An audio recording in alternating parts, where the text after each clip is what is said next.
Hello and welcome. Welcome to another edition of Coach's Corner, brought to you by Corvive. So, if you're a parent, you're a student athlete, your student athlete is hearing these college coaches talk about strength, physicality, mental grind. You need to do two things. You need to make sure you're getting a proper amount of sleep, and you need to be properly hydrated. So, I want to let you know that Corvive, it's NSF certified, which means it's all pure, all ingredients like grass-fed whey protein, all ingredients that are not going to harm your student athlete. I'd encourage you to go ahead, get the 25 to 30% discount in description below. Corvive supplements. If the pros and the college athletes are using it, so should you.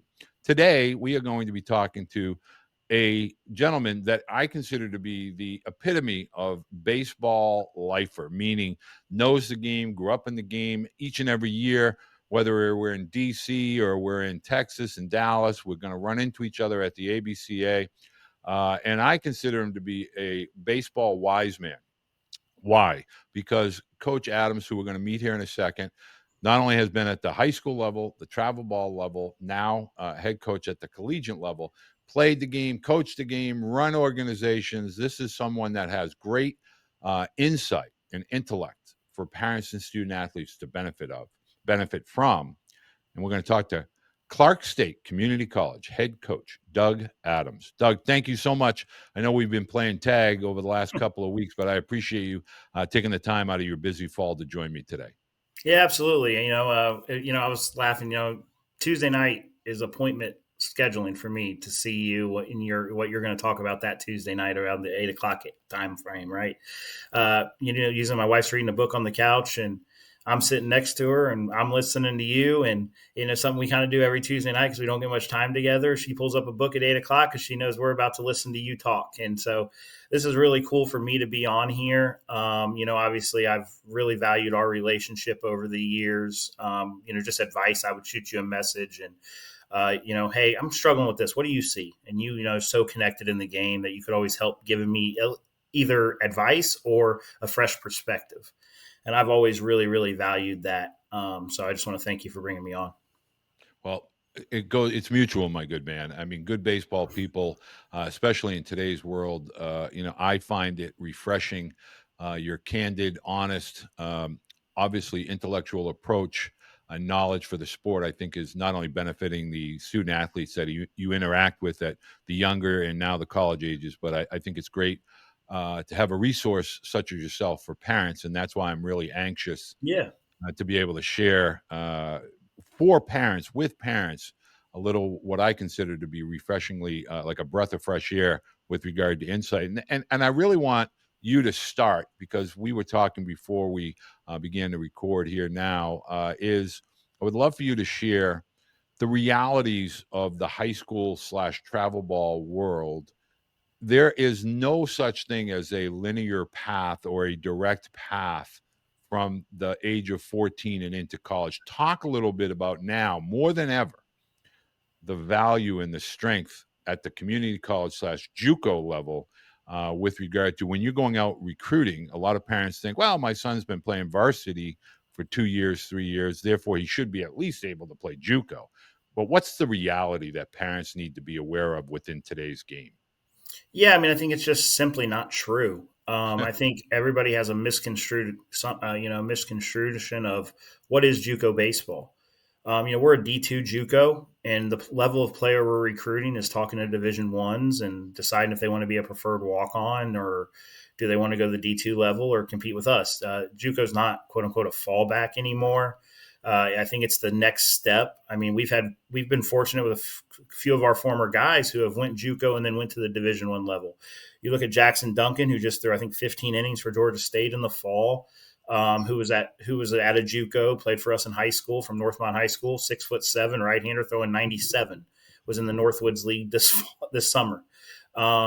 He's now at Georgia State. Nate Rylick was a lefty throwing 93 in high school who had no idea where it was going, went JUCO for 2 years, and then ended up at Manhattan, right? So, I mean, I think you guys got to understand that there is a certain level and a bar you must cross to be recruitable. And I think a lot of times there's just a lot of fluff in our game where people don't want to say that because they won't get paid for a recruiting service fee, or they won't get paid for this team or this club team or any of that stuff.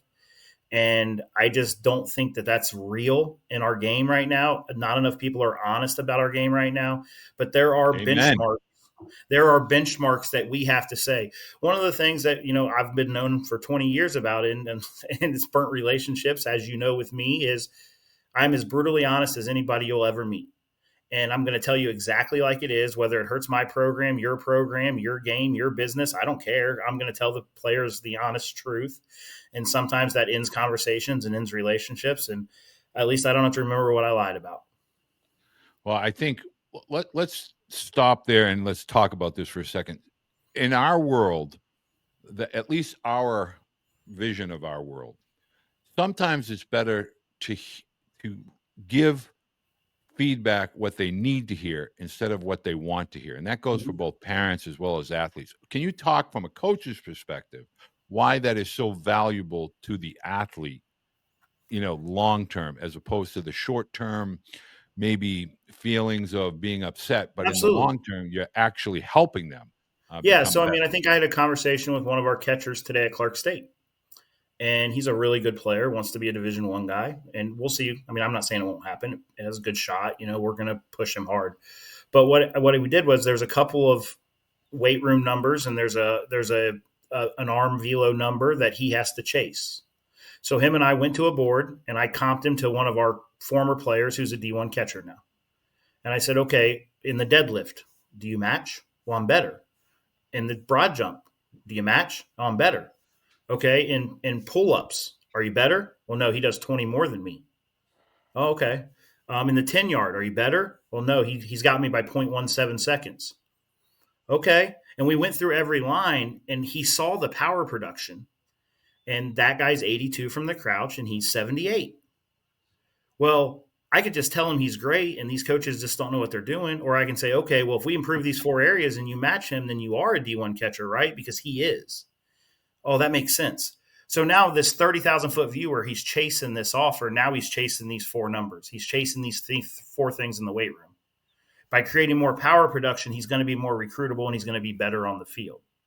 Those are conversations that we can have with an athlete and be honest and say, here's what it actually looks like. Here's what it takes. Are you willing to do this?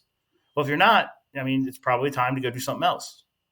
If you are, great. Let's chase that number together. But if they don't know where that number is, if they don't know where they have to get to, and I do think it would be helpful if we went through by position on what we think is recruitable for us, and we're not even at the Division I level, right? I think I could really help athletes. Well, let's. I think this is the knowledge that we need to begin to get out, because it's not just Clark State Community College. It's basically the foundation.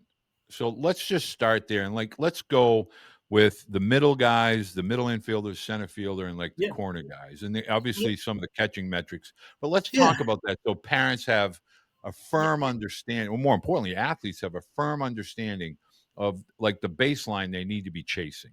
Yeah. Let's be honest. If you're an outfielder, at the D2 JUCO level for us, if you're not sub 6'8", we're not going to recruit you. Right?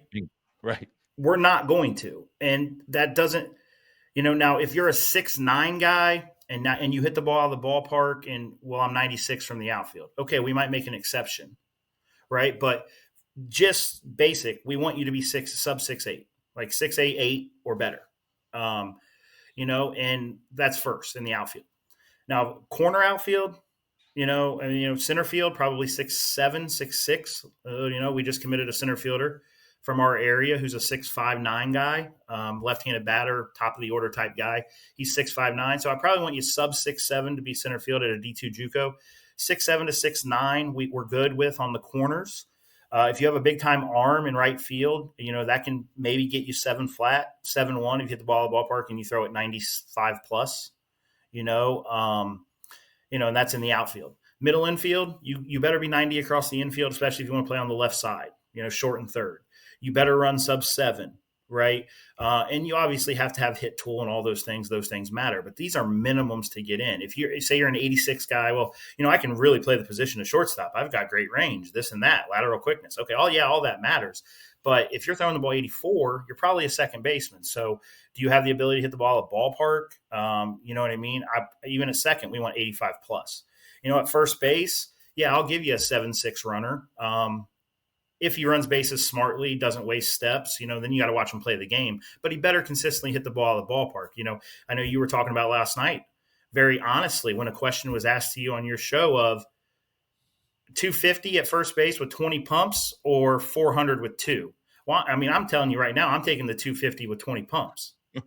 Right? Like, I just am. You know what I mean? Especially if they're left-handed. Right. Right? Especially if they're left-handed. And then behind the plate, do you throw it 80 out of the crouch? You have to throw, I don't care what your pop time is. Well, I popped a 179. Yeah, you did it when you were sideways in a showcase and you had every opportunity in the world to pump. I mean, right. We just watched Kirk the other night throw out a runner in a big situation at 185. You're telling me you popped a 179? Get out of here with that. Like, I ain't having that conversation. Right. Like, in World Series play, we just watched a guy pop a 185, and we were like, holy crap, that's one of the best plays I've ever seen, and you're telling me you pop a 177 that's right. at your Division 5 high school.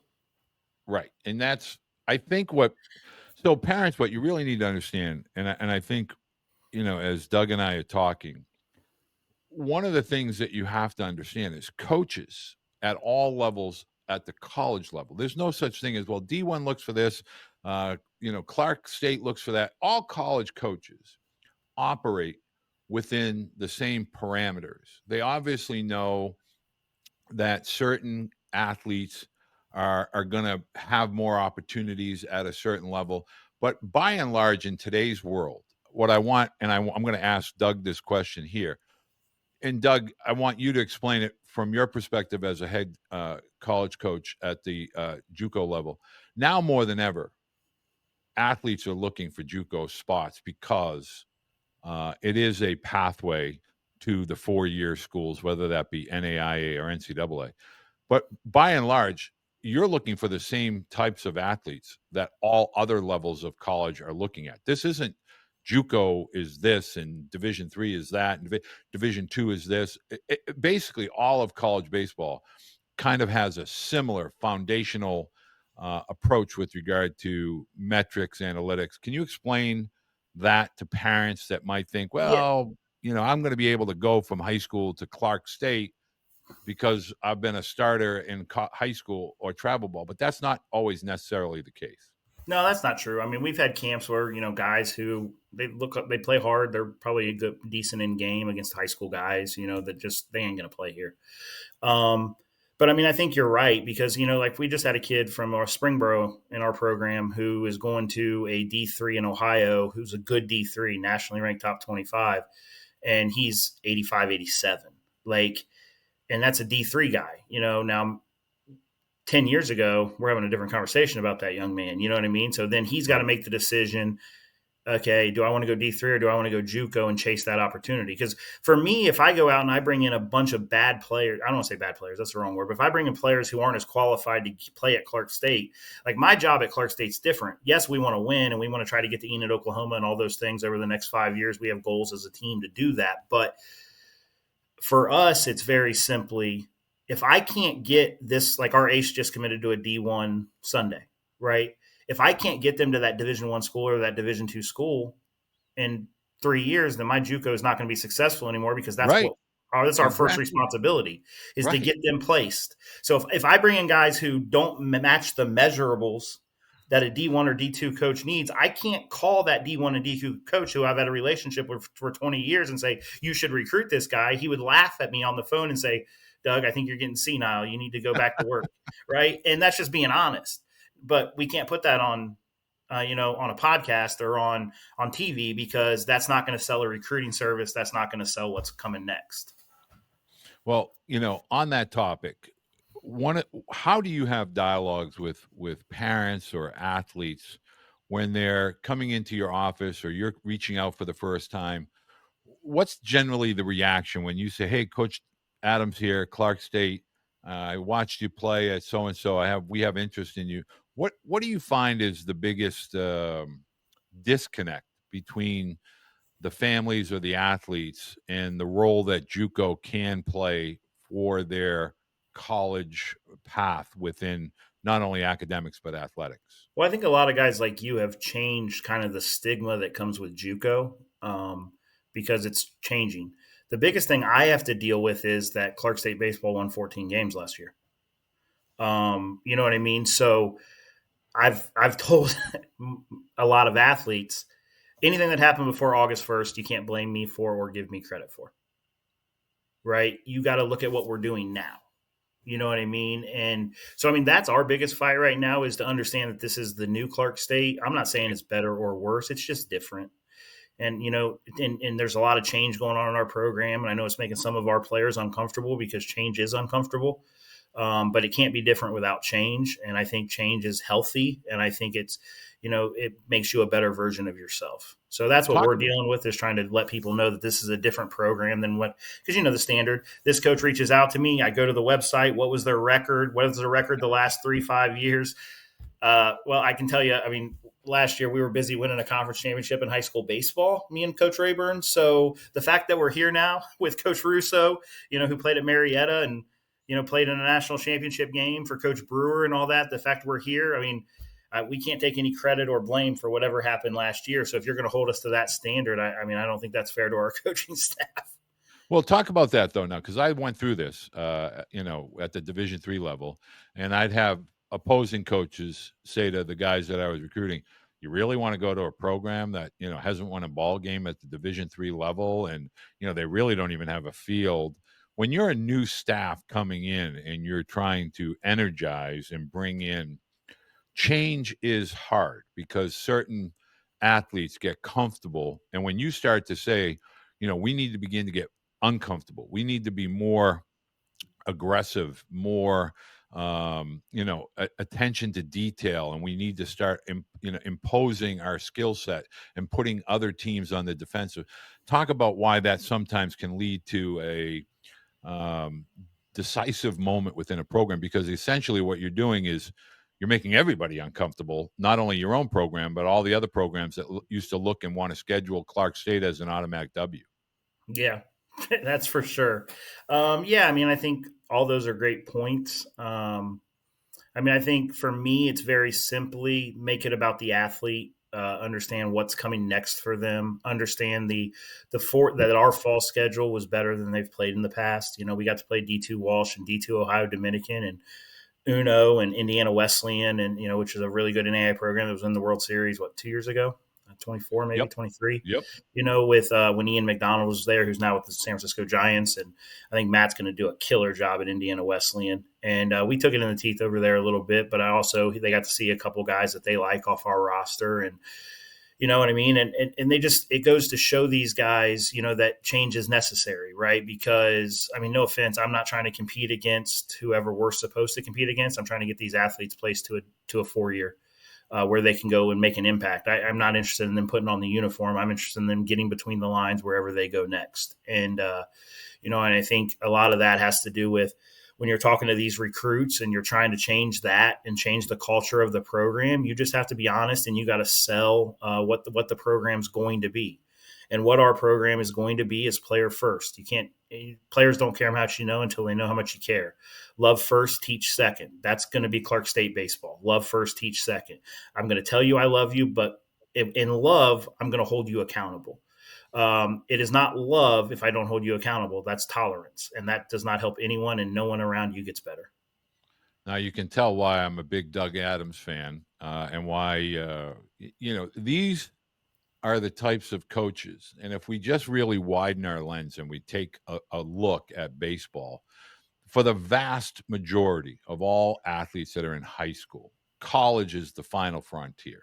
Maybe 1% will go on from college to maybe get an opportunity. So that final frontier of college athletics is meant to do two things. One, prepare students for becoming an adult, and all that is included with becoming an adult, whether that's as a spouse, as a parent, as an employee, an employer, a member of a community, et cetera. And then obviously you're trying to wrap up from an athletic perspective that passion and that love at the game's highest level. To be a college athlete, Don't care the level, don't care the division. I promise you, if you take somebody at Clark State Community College and you plug them in against Orange or Westminster on the West Coast, or Northern Essex up here in Haverhill, Mass, they're all extremely talented. If you go watch a practice, they're going to be better than any of the high school programs, even the state champs. They're going to be better than your state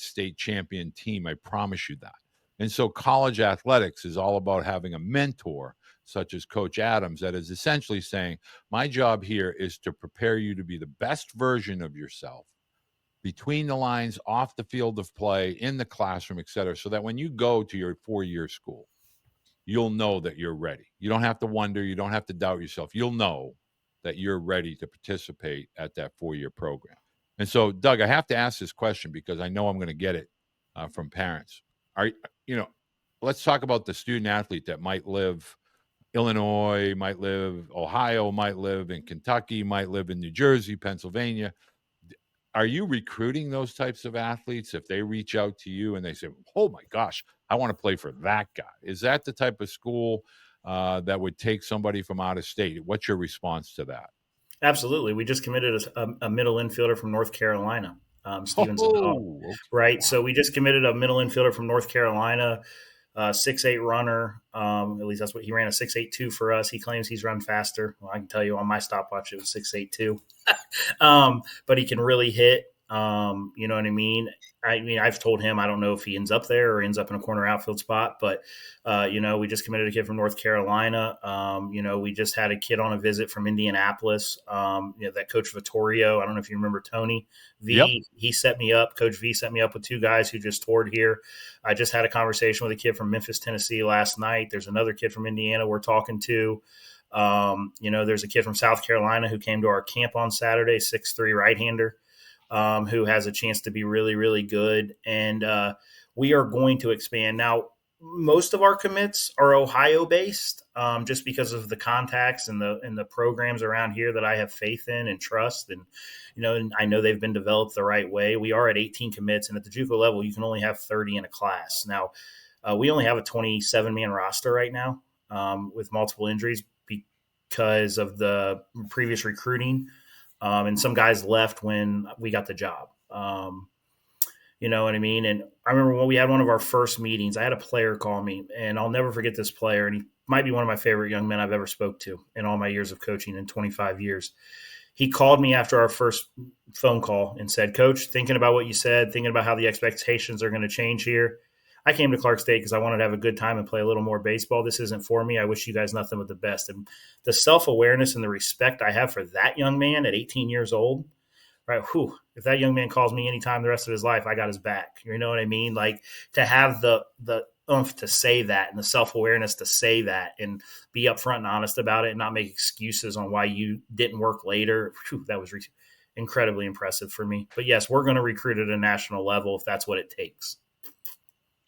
Well, I want to let parents know two things. First of all, if you are looking, and even if you are not going to attend Clark State Community College, if you want to follow Coach Adams, very insightful, very well-connected baseball mentor.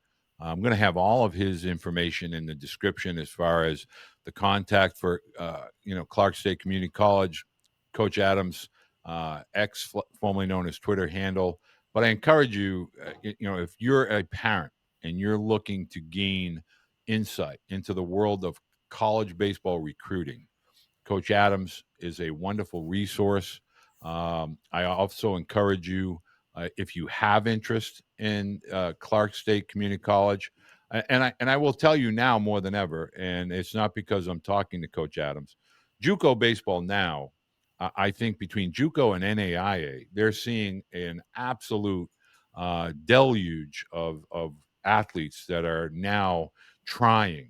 JUCO is now a very high level of college baseball, and it's probably becoming the next step for the high school athlete is to do your 2 years, 1 or 2 years in college for your 4-year schools. But I encourage you take a look in the description. Click on the information for Coach Adams and reach out to him. And I promise you'll be better informed after talking to Coach Adams.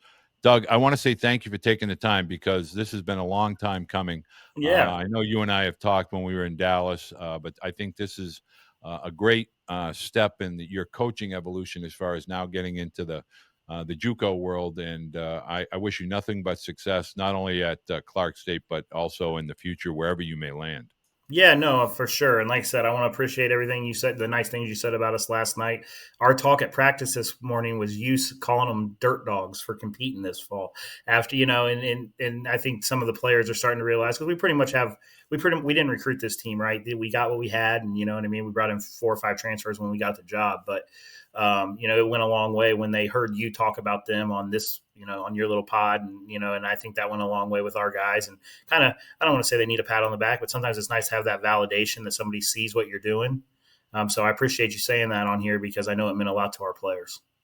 Well, I'm going to continue to say that. I'll put a little Clark State behind my shoulder here. I'll put a little dirt dog behind me, and I'll make it the Clark State Dirt Dog section. And whoever is the player of the week will have a little belt, or we'll have something for him. So, That's but awesome. thank you, Doug, for Thanks, taking man. the time. And if we can ever do anything here at the Blue Book for you, please let us know. Absolutely, man. I'm sure we'll be talking a lot. All right, Captain. Talk with you soon. Athletes, electrolytes matter, but you got to choose the right electrolytes. If you look at the sugars, 34 grams, the dyes, all the things that's not good for you in this product, this is a hype product. If you look here at the electrolytes made by Corvive, it's got the right amount of magnesium, sodium, potassium, zinc, kosher salt. It's got vitamin C to help with the immune system. I'm telling you, if you want to stay on the field, you want to perform at your best, you want to recover well, this is the product that you need to choose to fuel your body as an athlete.